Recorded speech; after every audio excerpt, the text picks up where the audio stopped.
You can see the screen. That's not visible. Okay.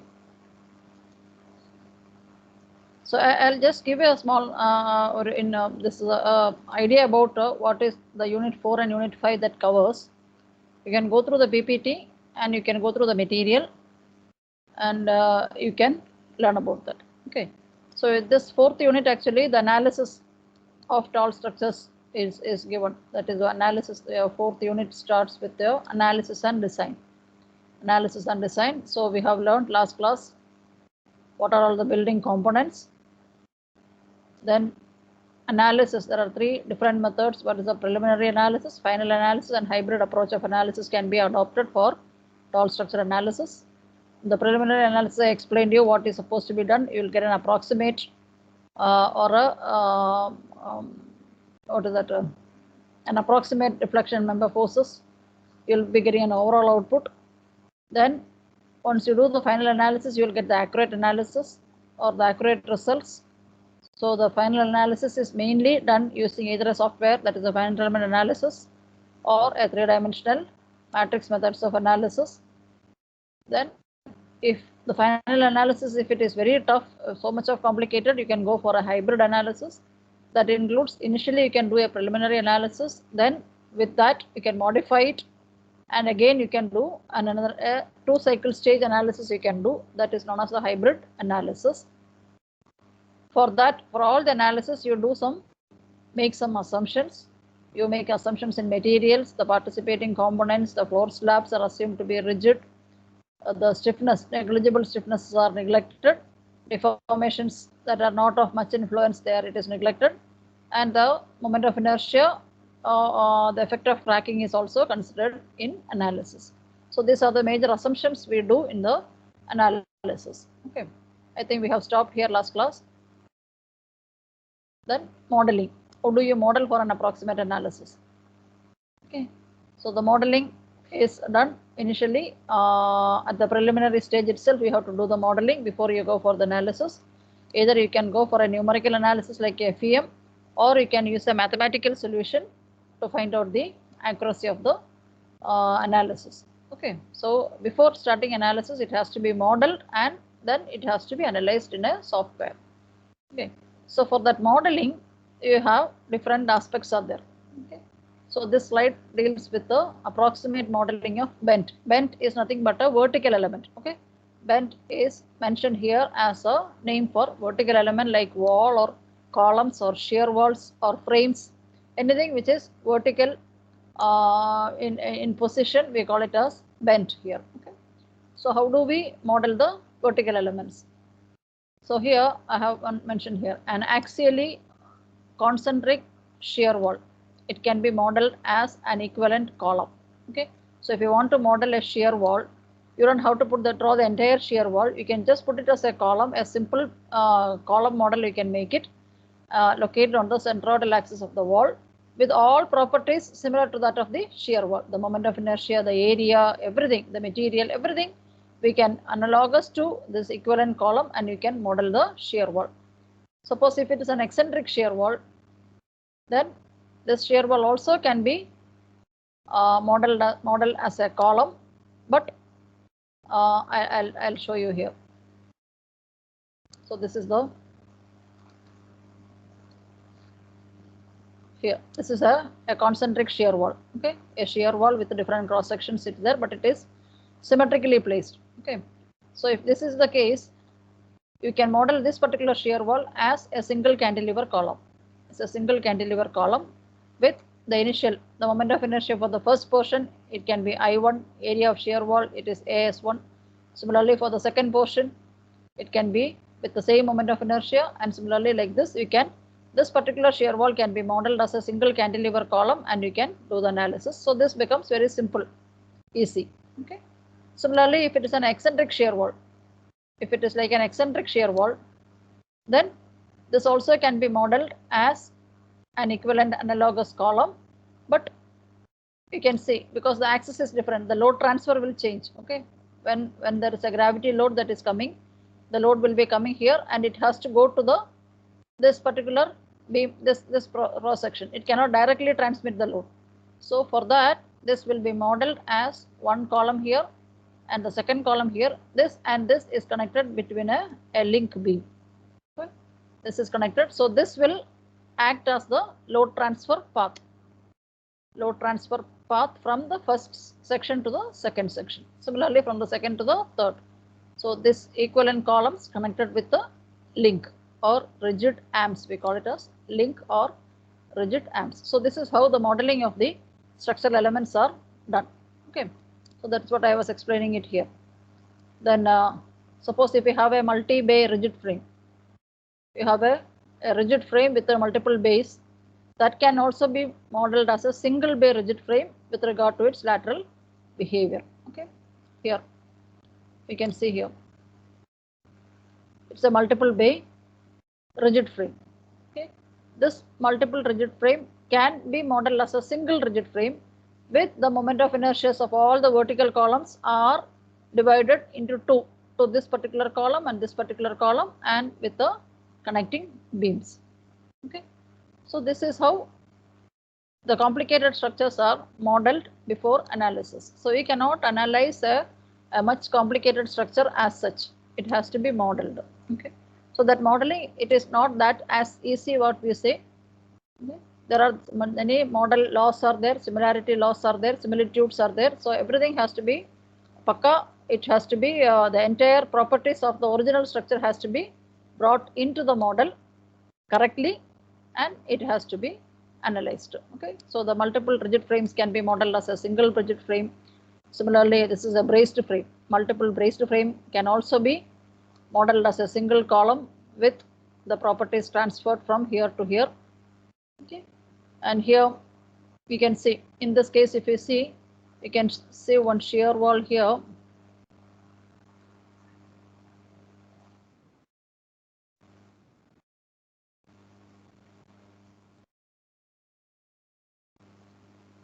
You can see here, this is the first shear wall, this is the second shear wall, and this is one frame, and this is another frame. Okay, so these two shear walls are connected by means of beams here, and along with the shear wall there is another frame. So this entire structure can be modeled as, this shear wall can be modeled as a single column here. Okay, this is modeled as a single column here. The second shear wall is modeled as another column here. Okay, and this is the rigid frame, and this is the rigid frame. Now between this shear wall and this shear wall, it is, you can see some link here. Okay, link elements are there, rigid arms. So that will transfer the load from this shear wall to this shear wall, and it will act as a beam. Okay, so you know, so such type of shear wall frame connections, or braced frames, or multiple shear walls, or shear walls with the rigid frame or braced frame, all such combinations of structural system can be modeled as an equivalent column model. Is it clear? So that is the meaning of, that's what I was explaining it here. Okay, so the entire rotation and vertical displacement, everything will be transferred. Everything will be transferred through the connecting beam. Okay, that is a connecting beam will allow the rotations and the displacements. Everything will be taken care by the connecting beam. Okay, so this is how approximately you model the vertical elements. Okay, now if you want to model the slab. Okay, so slab, how do you model it? Slab itself, we have in-plane effects are there, transverse effects are there. Mainly, you know that in the slabs, the out of plane bending is actually, we don't consider the out of plane, because the in-plane effect only will be considered for the slab. Okay, so in that case, with this I'll explain you. Okay, suppose here you have a rigid frame. You can see a rigid frame here. This is the second frame. There is a braced frame. There is another braced frame. Here you can see three shear walls. Okay, so number one is a frame. Second, two is a frame. 3 and 4 are braced frames. Here you have a shear wall. 6 is shear wall. 7 is shear wall. So this is the structural system in plan. Okay, So this can be modeled as here. So in between you have slabs here, isn't it? So what will you do? This shear wall is represented by a column. Okay, column 1. Second rigid frame is modeled with another column. The braced frame, another column. This braced frame, another column. This shear wall also is modeled as another column. Here 1 and here. So the 7 columns. Okay, these are connected with horizontal plane rigid frame representing the floor slab. So the floor slab can be represented by a connecting beam. Okay, so that will represent, there's a diaphragm action is there. Okay, there's a diaphragm action, that load transfer, everything will be so all this modeling actually we can do it in software only. Okay, software there are options are available. I'll show you. See, in computer program there is an option available, rigid floor option. If you use that particular option, it will automatically take that slab diaphragm action will be taken into consideration. Okay, so the concept behind is that it is like this, it is modeled. Okay, every frame is considered as one column. So depending upon representing each element, then it is connected. It is connected each other. So you know that the equivalent loads will be acting here. You will be giving the load here. Then this link will act as the slab here. Okay, so this is how the modeling is done. Okay, all this actually when you do research, when you do some experimental your higher studies, if you want to do, when you do some multiple research, then you will know how to model it. Okay, when you do the analytical work, then you will understand the meaning of all this information, what it is exactly, how the slab is modeled, how the beams are modeled, how the shear walls are modeled, everything has to be modeled. Okay, so this is how the approximate modeling of slab you do. Now this is for the approximate analysis. So now if you want to do an accurate analysis, how do you model it for accurate analysis? Okay, so this is the first initial 2 slides I showed you how to do an approximate analysis. You just model it every element as a single column. That is an approximation. Now if you want to do an accurate analysis, the best option is finite element analysis. In finite element analysis, you know, to model beams and columns, you use a beam element. I don't know whether in Joanna ma'am has taught you all these things, isn't it? About all the type of element it is taught already. Tell me about finite element analysis. You must have learned about the type of elements.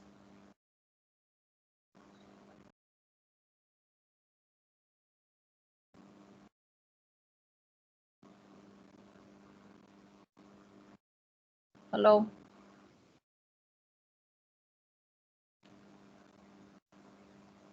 Yes, ma'am. Whether you have learned about the different types of elements in finite element analysis. Advanced structural analysis, Joanna ma'am is taking, isn't it? Yes, ma'am. She is. Did you hear about the different types of elements, beam element, truss element, axial element, about elements in finite element? Yes, ma'am. We heard about it. So it is there in your syllabus, isn't it? Finite element analysis is there in the syllabus, is it not? Yes, ma'am. Yes, ma'am. So that is what we are discussing here also. Okay, that's what I was discussing here. For modeling an accurate analysis, if you want to model a beam or a column, then you can select the option beam element. You can select the option beam element in the software. Suppose if you want to do a shear wall or a wall assembly, you have to choose a membrane element, because the membrane element carries the properties of shear wall. The behavior of shear wall is taken care by the membrane element. Okay, it has the degrees of freedom. All the properties of the shear wall is assigned as a membrane element. Suppose if you want to model a truss element, you can choose truss element in the finite element analysis. Suppose if you want to model a slab in bending, we can choose quadrilateral element. A quadrilateral element you can choose. And suppose if it's a shear wall with out of plane bending, okay, then you can go for a plate element, then shell element. There are different types of elements that is available in finite element software packages. Either it is a whichever with your ANSYS or Abacus or SAP or ETABS. So you have all the finite element software. You have all these element options are available. So if whatever structural element you want to model it, you choose the element accordingly. So it will give the accurate results for that. So you can see here, this is a beam element. Okay. This is a beam element with 6 degrees of freedom here. Every node has 3 degrees of freedom. So this is a quadrilateral element. This is an axial element. This is an axial element. This is a it's a plate element. This is a plate element. So it has the difference of, you know, if you see this axial element, it has only 2 degrees of freedom. Okay, it has only 2 degrees of freedom. Okay.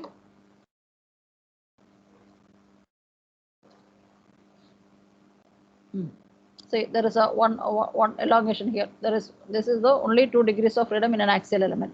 Whereas in the case of a beam element, it has a horizontal, the vertical, and as well as a rotation. Everything is possible. So similarly, quadrilateral element, it has 4 nodes. With each node has 2 degrees of freedom. Okay. So depending upon the rotations and translations that is permitted in the structural element, the element will do the analysis. Is it clear? So this is the accurate analysis, modeling for accurate analysis. So if you take a plane frame, that is a rigid frame, it is the simplest assembly to be modeled. Both beams and columns can be represented by beam element. Okay. If it is a braced frame, the braces are represented by truss element. Okay. So if it is if you have a braced frame, each braces will be modeled as a truss element, but the beam and the columns will be modeled as beam element. Okay, so the truss element will take the properties of truss and the beam element will take the properties of beams. Okay. So if you want to have if you have a plain shear wall, a membrane element can be used. So this is how, so you should know when you use the software, the initial input that you are giving, you have to allot to the element. You have to choose the element according to the structure element. You have to choose the element, whether it is instead of beam element, if you choose a truss element for beam, the entire behavior is different. So you will be getting an erroneous answer. So before analysis, you should be familiar with the type of elements, the type of degrees of freedom, how much rotations, axial force, shear force every member is having. All these informations you should know. Accordingly, choose the element, then automatically the system will give you the result. Okay. So this is the modeling for analysis. Now you have some other techniques called reduction techniques. Okay. Reduction techniques in the sense, suppose if the structure is symmetrical about x-axis or y-axis, and it is symmetry and anti-symmetry, then this I will explain you with, wait 1 minute.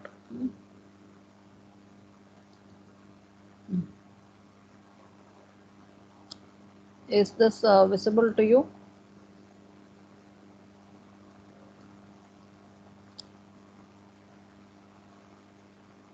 Is this slide visible to you? Yes, ma'am. So this is how I have scanned my handwritten notes and I have uploaded it there. We can just go through that. Okay. So there are some reduction techniques that is possible in the analysis. Before you do the analysis, you can simplify the model. Reduction technique is mainly used to simplify the model. Okay. You don't have to analyze the entire structure as such. Suppose if you see the symmetry. So this is the structure. If I take this particular axis, okay, so this I can take it as the axis of symmetry. Okay. So this is the loading. So this is the symmetric loading is there. Okay. So if I choose this is the axis of symmetry, then I don't have to analyze the entire structure. I need to take only the half portion. Okay. I can cut the structure with this axis. I need to analyze only this much portion. Okay. With half loading. Is it clear? It can be analyzed as a half structure with the half loads. So that means you can simplify the model. Okay. Only thing, at the cut ends, the rotations. See, the ends of the cut members are restrained against displacement and rotation. So whatever degrees of freedom is supposed to be given, that has to be given here at the cut. Then you need to analyze only half the structure with half the load. Now if it is an anti-symmetry means, if I take this axis, okay, if I take this axis, then I can take this half the structure, half loading, restrained against vertical displacements. Okay, I should prevent the vertical displacements, I should prevent, and it should be allowed to rotate freely. So accordingly, if the structure is symmetric or anti-symmetric, you need to take only the half the structure with the half the load with the proper degrees of freedom given at the end cut ends, then you can do the analysis. So that is one reduction technique. Okay. Similarly, the other important reduction technique is the lumping. Okay, lumping means, I'll explain you this. Lumping means, suppose you have a structural system with this is a IF. Okay, if it is not visible, I'll tell you this is IF. That means this is one frame with the moment of inertia. This is another frame. This is another frame. There are 3 frames and 2 shear walls. In this particular series, it is like this. Okay, so I want to analyze the structural system. Okay, with the 3 frames connected with the 2 shear walls. Okay, so how do I can analyze this as these 3 frames together. I can take it as a one frame. Okay, I'll take it as a one frame with so you can see this is a one frame with the 3 times the moment of inertia. Okay, so IF, IF. So 3 frames together I will model as I can lump it as a one frame. And these 2 shear walls, I can make it as a one wall with the 2 IW. With the 2 moment of inertia of these 2 walls, I can make it as a wall. For 3 frames, I can make it as a single frame. And these 2, I can connect it with the rigid links. Okay, so this is known as the lateral lumping. This is known as lateral lumping. Clear?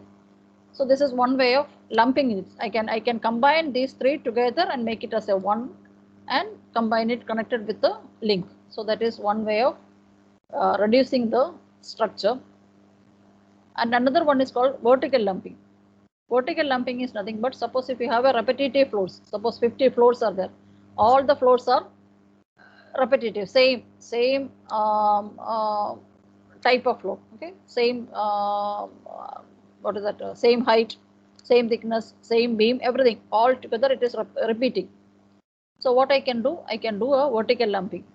That means I can leave the topmost floor and the bottommost floor.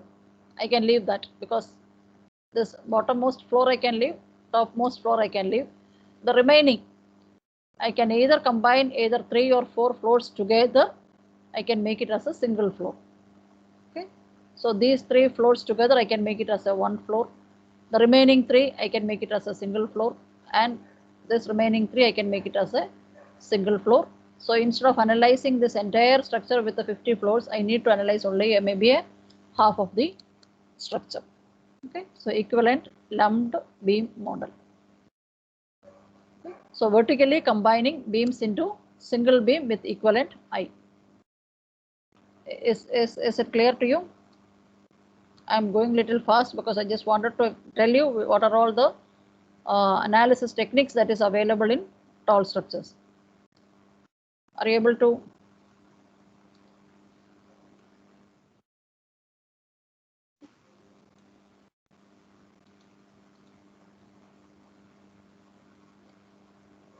Are you able to understand?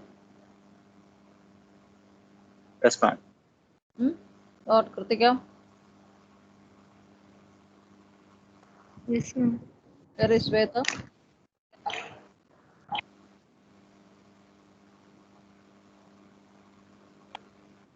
Yes, ma'am. Where is Shweta? Shweta is there? Yes, ma'am. I'm here, ma'am. Yes, ma'am. Okay. So Just tell me, what is your feedback? Are you able to understand at least some part of it? What is the analysis techniques?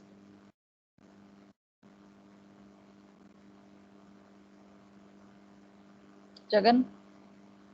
And I'm just going on telling. I don't know what is your feedback. I don't have any idea. Understood, ma'am.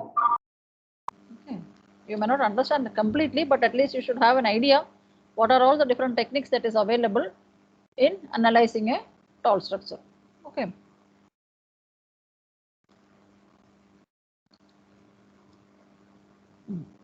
Now, actually, you just need to go. You don't have to study all these things. Okay.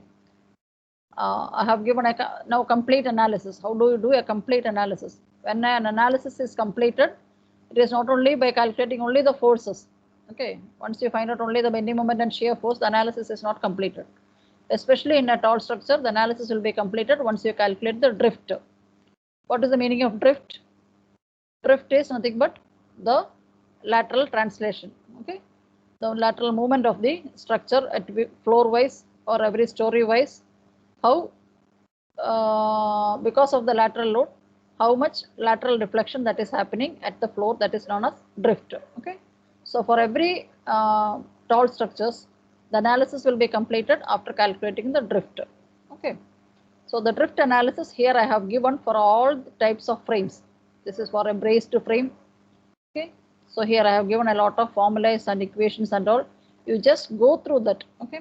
How it is calculated, everything, how the total drift is calculated. So every drift will have, because do you remember, I don't know, in the second unit and all I was telling, every structure will be having majorly two modes of deflection. One is a flexural mode of deflection, other one is a shear mode of deflection. Okay, flexure and shear. So these are the two major modes of deflection in every structure. So for every structure you can have either a flexural deflection you can calculate and a shear deflection also can be calculated. So mostly all structures will be in flexural mode is predominant.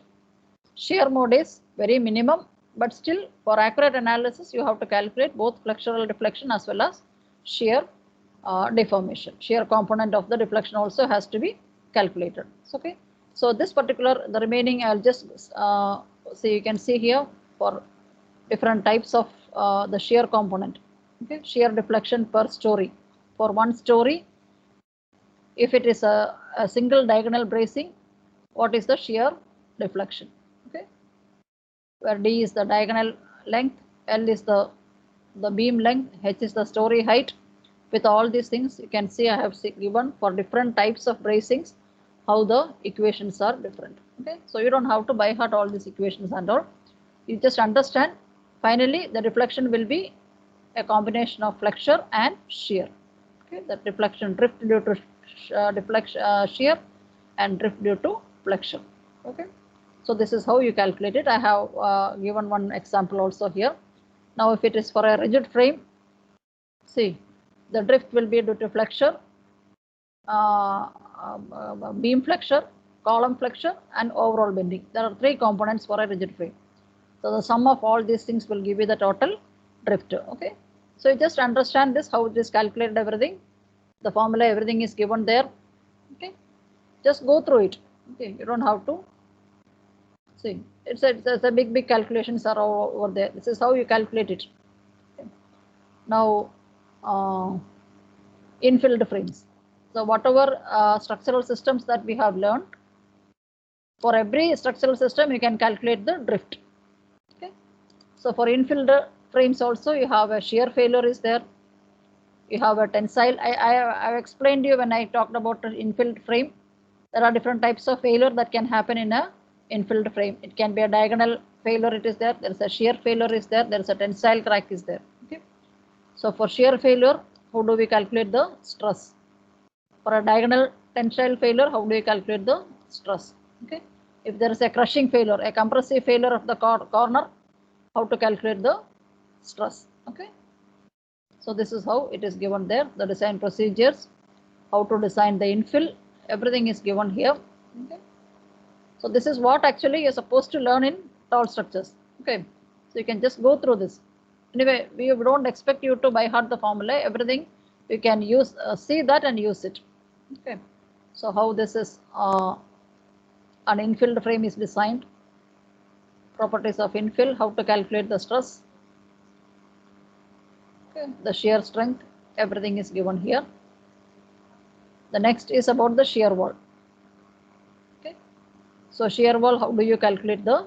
So I want you to, okay, all of you please note down this particular this page. Okay. Please note down in your note about the shear wall. Shear wall alone you should learn. You have to learn how do you calculate the drift in a shear wall, or how do you calculate the deflection in a shear wall. Okay. So for that I have explained one problem. You please go through that. Friday I will discuss this.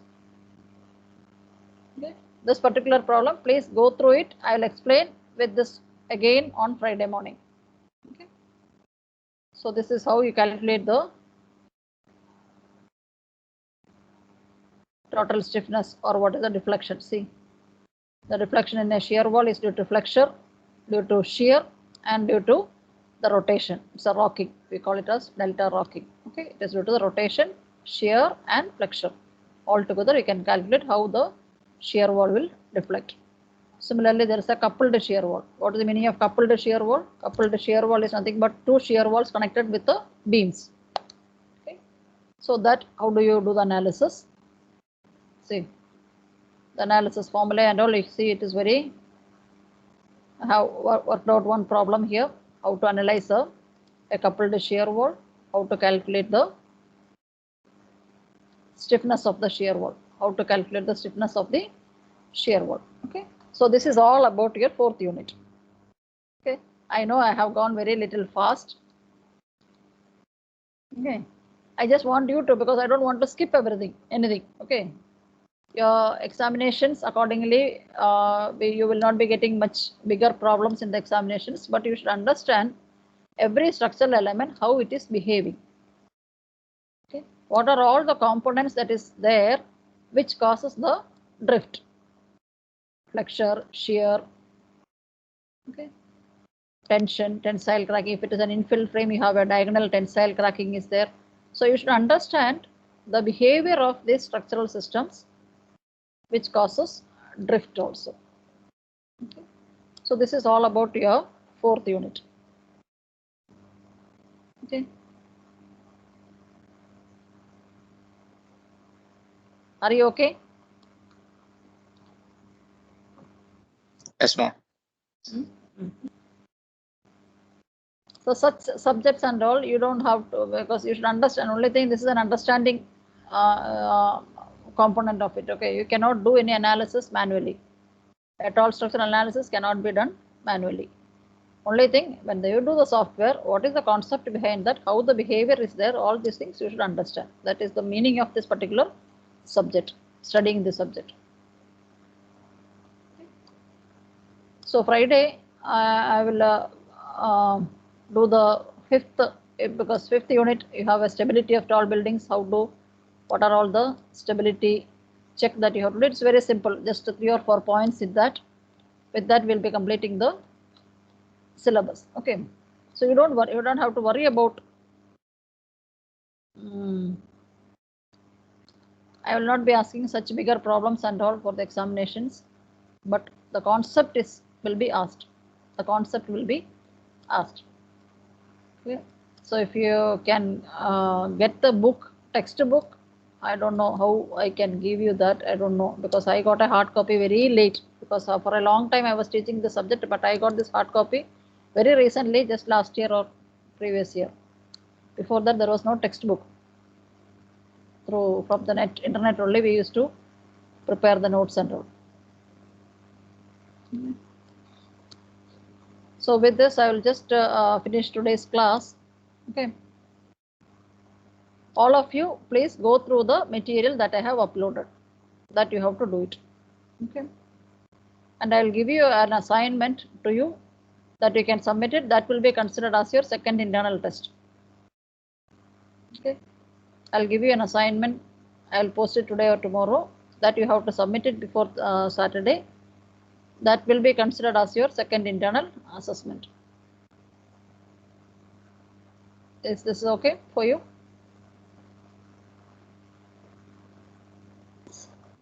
Okay, ma'am.